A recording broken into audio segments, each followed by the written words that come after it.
John Logan received a bachelor's degree in sociology from Berkeley in 1968, then completed his master's degree at Columbia University before returning to Berkeley to complete his PhD in 1974, while I was also a graduate student in the department there.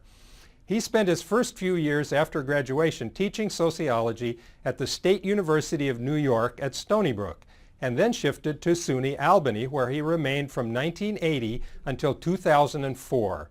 Since 2004, he has moved again to Brown University, where he continues to study spatial arrangements in cities around the world.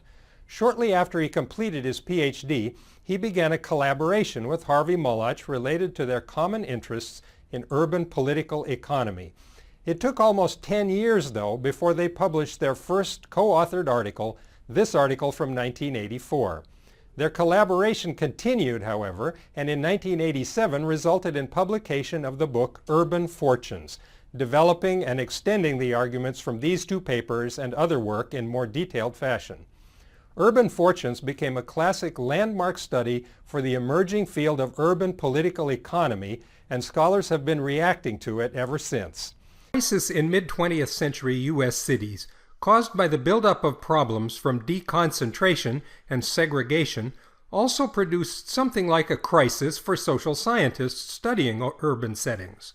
Some of these scholars, like Molotch and Logan, were no longer satisfied with the dominant urban ecology perspective.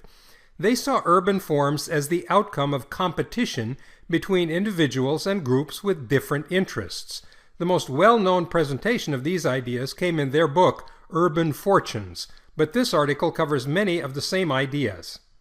If some places in a city are more valuable than others, and if some people in the city also are more powerful than others, we can expect the more powerful people will find ways to take advantage of the more valuable places. Molotch and Logan see this sorting out process as competitive, involving conflict between people over the use of places. They are interested in who wins this competition and who loses. They group together all the stakeholders in a city who profit from growth and call this group the growth machine. It includes real estate developers, of course, who make tremendous profits turning farmland at the edge of a city into new suburban subdivisions. But it also includes public utilities that gain more water or electric or telephone or cable TV customers when the city grows. It includes retailers who gain more customers. It includes all forms of local media, from newspapers to television stations. It includes entertainment venues from bars to opera houses, and of course it involves the politicians who can collect more campaign contributions from a growing city. Earlier work on this growth machine explored in detail how its members work to convince everyone in the city that growth is good. The positive outcomes of growth, such as new jobs, better shopping, and rising property values, while paying as little attention as possible to negative outcomes, such as costs of new streets, new schools, new water and sewer mains, or rising traffic density, air and water pollution, and the like. By the time they came to write this article, Molotch and Logan had discovered that the seemingly unstoppable local growth machine was starting to run into some serious problems. Now, these problems were not coming from the average citizens of a city. Most urban residents are still pretty much convinced that everyone benefits when a city grows, even if that is not actually true, and important parts of the city population are actually worse off as a result of many kinds of growth. Instead was coming from outside. Molotch called this problem delocalization. All profits to be made if a city grows, the people on the inside of the old-fashioned local growth machine are losing their grip on capturing those profits of growth for themselves. The article reviews several ways that local political elites are losing profits and how they try to respond to these challenges. The first problem involves the concept of a multiplier effect. This basic idea from economics recognizes that each new resident with a new job that you add to the population of a city will deposit paychecks in a bank, meaning more profit for the bank. This worker then uses the funds to pay rent or mortgage payments, grocery and utility bills, property taxes, and other expenses, meaning income for lots of other businesses. Those other businesses spend their new income again, producing income for yet other businesses, and so on. Economists consistently estimate that every 100 new workers with new jobs actually generate about 40 additional jobs through this ripple effect or multiplier. That's one reason that all economists agree that growth is good for employment. The reverse is also true. When a factory shuts down and 100 jobs disappear from a city, even if all 100 displaced workers leave town, the city is still not coming out even, because the paychecks that disappeared also were having the same kind of ripple effect, so that an additional 40 jobs disappear somewhere else as a result of the smaller payroll. As long as this multiplier effect produces new income within the local urban community, the elites inside the growth machine are able to capture most or all of the profits from growth. Molotch and Logan were aware, when they were writing this article, that local elites who had been profiting from urban growth were beginning to experience a problem of declining multipliers. They were capturing less profit from each new worker added to a city's population. In time, the costs of growth, such as paying for new streets, building new schools, hiring more police and firemen, and so on, were not getting any smaller. Damping out the ripple effect of new jobs so the paychecks were not generating the previous level of additional economic activity? That certainly would be bad, but that is not what was going on. The problem was delocalization, meaning that some of the profits from all those ripples of economic transactions were leaving the city altogether, so the local elites could no longer capture them. For example, when gas stations and grocery markets were owned by local families who lived in the city, the profits they made were usually spent or reinvested right in the same city. When the publisher of the newspaper or the owner of a local radio station lived in the city, profits from those businesses also would be more likely to be reinvested in the community. The same goes for a hardware store or a restaurant. But every year, for decades now, more and more of the local businesses where city residents spend their money are merely branches or franchised outlets of regional or national companies. These companies have their headquarters in just a few of the largest cities, and most of the profits from the operation of all these local businesses now flow out of the local community. Local gas stations have been bought up by the major oil companies. The local grocery business has been captured by regional and national chains like Walmart, putting locally owned firms out of business. Most city newspapers are now owned by a few national chains that collect the advertising revenue at some remote corporate headquarters. Radio stations mostly have been bought up and automated by a handful of corporations like Clear Channel, pulling paychecks as well as profits out of local city markets. These absentee owners are now capturing more and more of the profits of any growth that occurs in U.S. cities. Just think about most of your own recent transactions. What have you bought in the last week? Where did you buy it? Do the people who made a profit from your business live in the same city with you, or are they somewhere distant in another part of the country or the world? This is the problem of delocalization, or to look at it from the other side of the coin, centralization of ownership and control in a few headquarters cities. When profits flow in and management decisions flow out of these few centralized places, all the other cities in the country are reduced to standardized parts in a larger scale process of production. Each city has to compete to attract one of these large national firms to locate in that local area, hopefully to bring some additional jobs. This competition means cities spend more to attract businesses and also give away benefits like reduced business property tax rates and subsidized construction of infrastructure. While economic growth is still just as profitable as it ever was, it is no longer clear that the local elites in a particular city are able to capture the profits of such growth. Scholars like Molotch and Logan have long known that large parts of an urban population actually lose out from economic growth.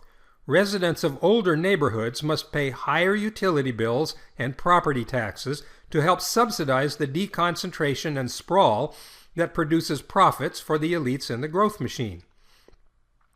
But the process of centralization or delocalization, the increased scale of organization for business in the United States, also began to erode the ability of the local elites who made up the traditional growth machine to capture such profits.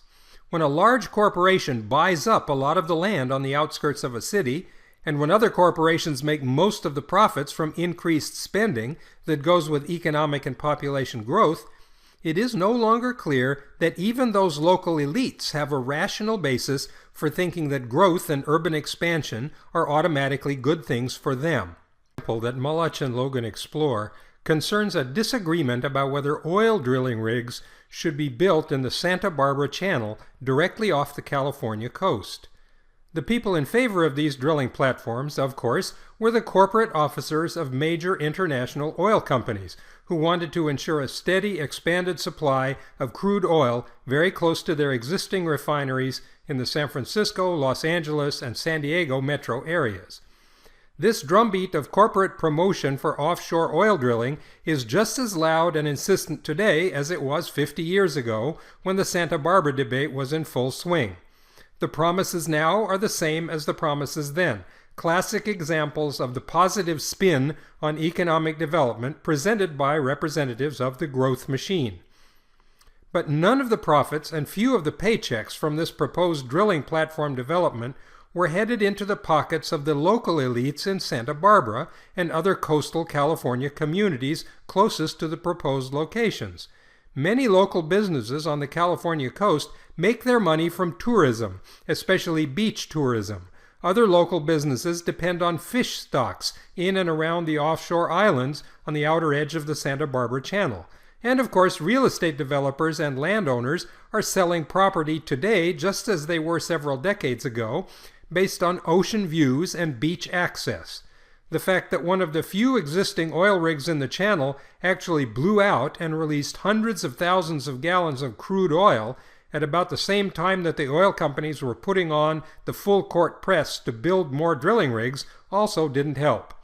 The thick oil and tar coated some very exclusive Santa Barbara beaches, causing enormous disruption of the local community as well as the local economy, and provoking a huge public outcry that helped to launch the environmental movement of the last quarter of the century.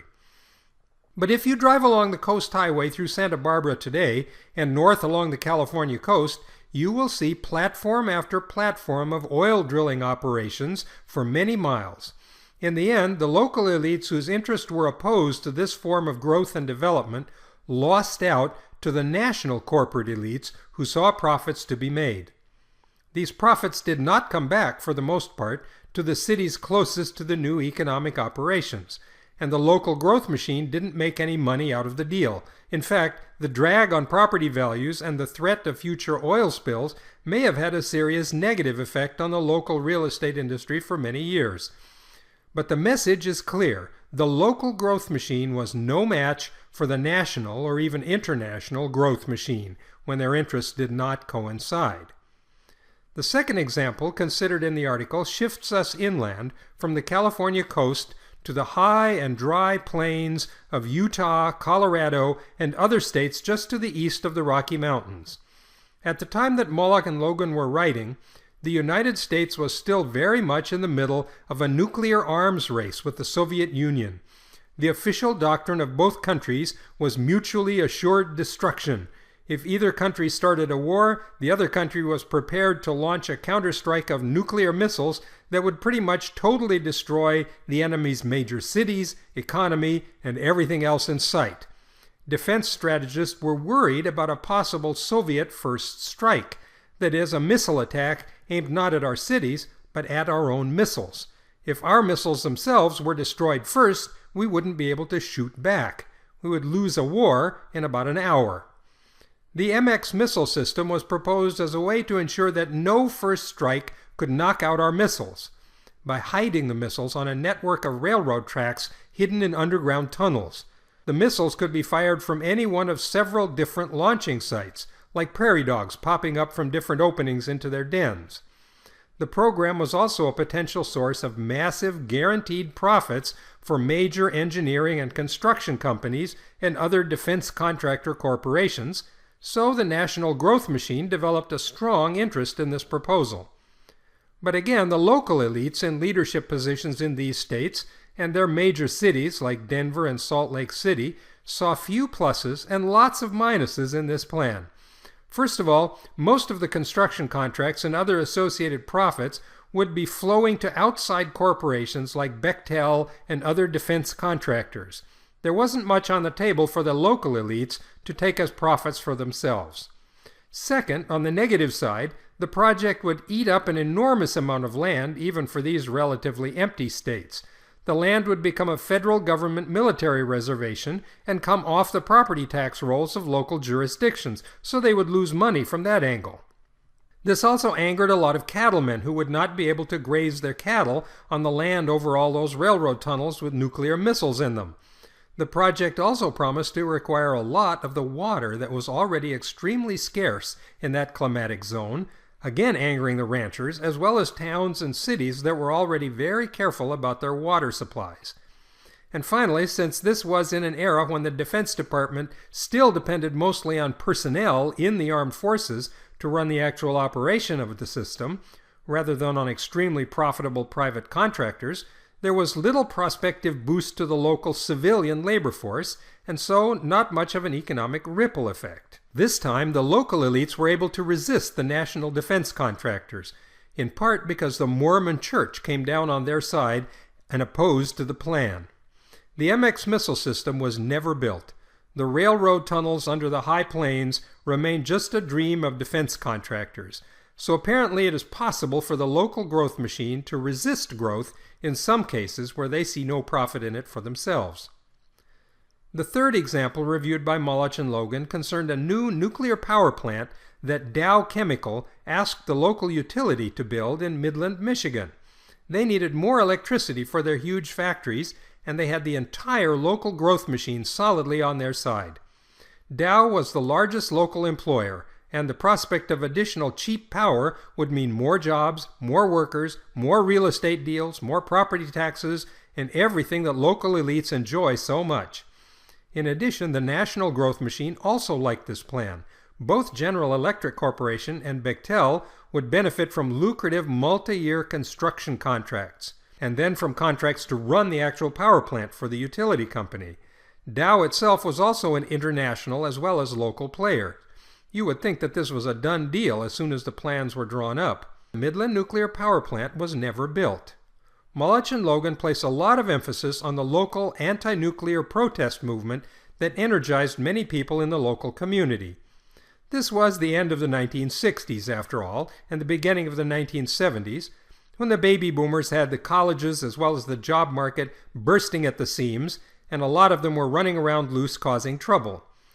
But there were other problems with this project besides some protesters. The companies who started clearing and preparing the construction site were disorganized and did such a bad job of it that the project immediately began to experience massive cost overruns and construction problems.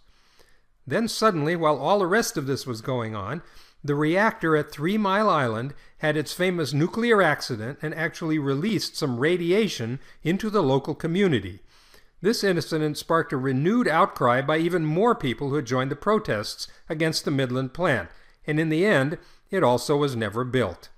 The local utility had to build a huge natural gas plant instead to keep Dow and the rest of the local growth machine happy. This example is probably the weakest of the three considered in the article, as far as showing some kind of typical resolution for a contest between local growth elites and national corporate interests. It was not even a case where the interests of the two groups were in conflict, and the failure of the project probably can't be chalked up to the efforts of the citizen protest groups.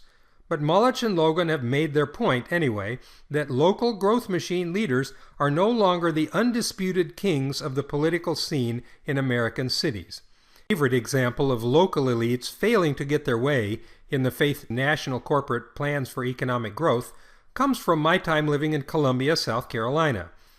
The growth machine in Columbia was composed of the usual mix of developers, politicians, media companies, and powerful local families with political connections and land on which to make a profit. This local elite group pretty much controlled whatever was going to happen in the city, and used that control to ensure that they profited handsomely from any growth and development that did occur. They had a very nice situation all arranged for themselves. though they did not really like the idea of commuting all the way in and out from remote suburbs to their offices in the city. They had made a lot of money selling and developing that outlying land, but they didn't want to live all the way out there themselves. So they designed an exclusive little residential pocket much closer in town, only minutes from the central city, but still featuring large lots, nice McMansions, a water feature at the entrance gate, and so on. They called this little elite neighborhood Gregg Park. What they were not counting on, though, was that the Walmart Corporation took a liking to some land immediately next to this neighborhood to the northeast, right on the interchange of an interstate freeway and a major traffic artery called Forest Drive that leads from the suburbs into the city. Walmart decided not only to buy up all this land and put a Walmart superstore on it, but to subdivide some of the rest of the parcel and sell parts of it to a multiplex cinema and several other retail chains.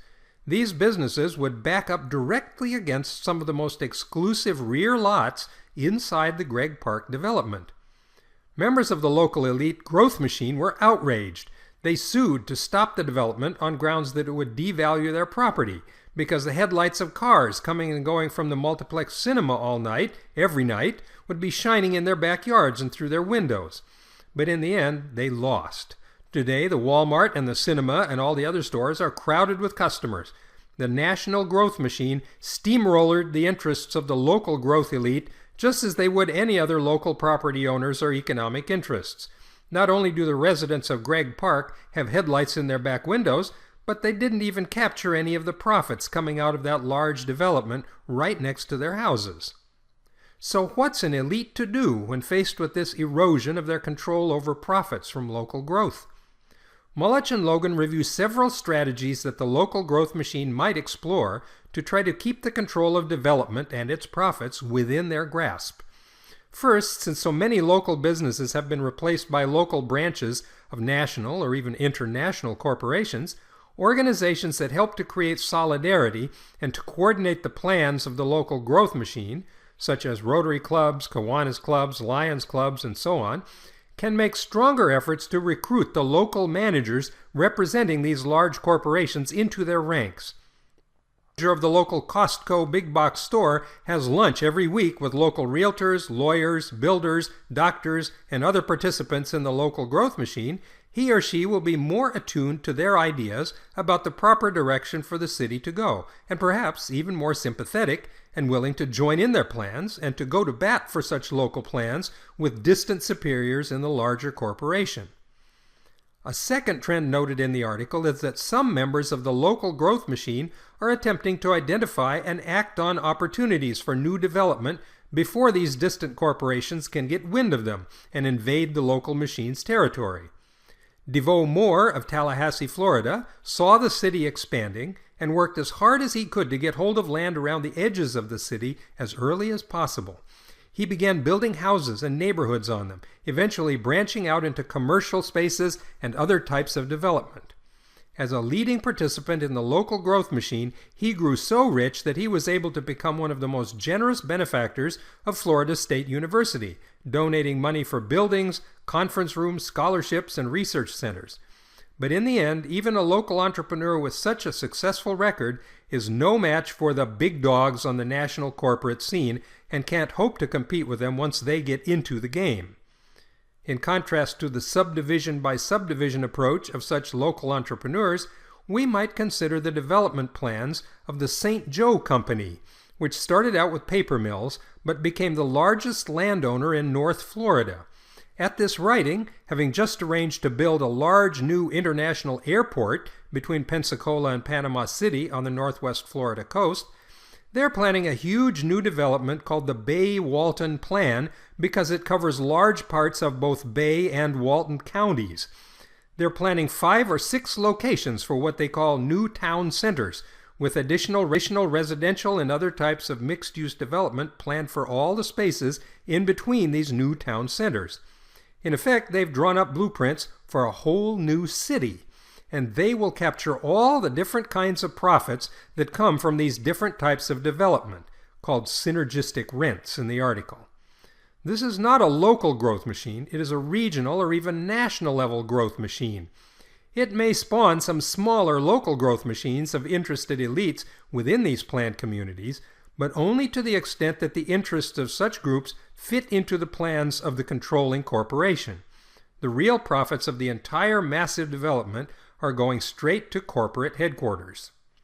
Cities and their local growth machines may try to resist such outside control of the growth process and its profits by creating local legal controls. They can try everything from zoning ordinances to lawsuits, but Molotch and Logan point out that this also is a losing strategy in the end, because to an increasing extent, the bigger regional and national players are taking their game to the state legislatures. A number of states have passed laws that restrict the ability of local jurisdictions to go against statewide standards and plans. The big corporations have the muscle to influence state legislatures to get such standards and plans drawn up the way they want them. Local elites usually don't have that kind of power at the state level. So in the competition to control profits from local growth, the corporate actors can just go over the heads of cities or even counties to a higher authority. It is even more efficient for corporations to get this kind of rules and regulations passed at the federal level. Once Congress makes a ruling about interstate commerce, or environmental issues, or financial regulations, even state legislatures can be overpowered in the interest of profits for the businesses who finance the campaigns of the Washington politicians. Molotch and Logan suggested, even several decades ago, that the power of local growth elites was gradually going into eclipse behind the rising power of centralized corporate interests. Their prediction that these local elites eventually could lose all control over the profits of local growth has not come true yet. But it is certainly true that more and more of the economic benefits of growing cities are being captured by these outsiders who don't really care what happens to any one particular city as long as the corporation as a whole optimizes its operation. Does this mean that cities will stop growing, or that such growth will stop being profitable? Of course not. Growth will remain very profitable. Cities will continue to expand in area, population, and economic productivity. The big change, accurately predicted by Molotch and Logan so many years ago, is simply that the people able to capture profits from this growth are changing. It was never true that everybody in the city gained from growth. There are always winners and losers. The winners used to be the local elite in their growth machine, and the losers were everybody else in the city who had to put up with more traffic, higher taxes and utility bills, and the other costs of growth that had been shifted onto their shoulders by the elite. Increasingly, now the winners sit in corner offices high in corporate skyscrapers in a few selected cities, and the losers include a growing number of the local elites who used to rule their cities.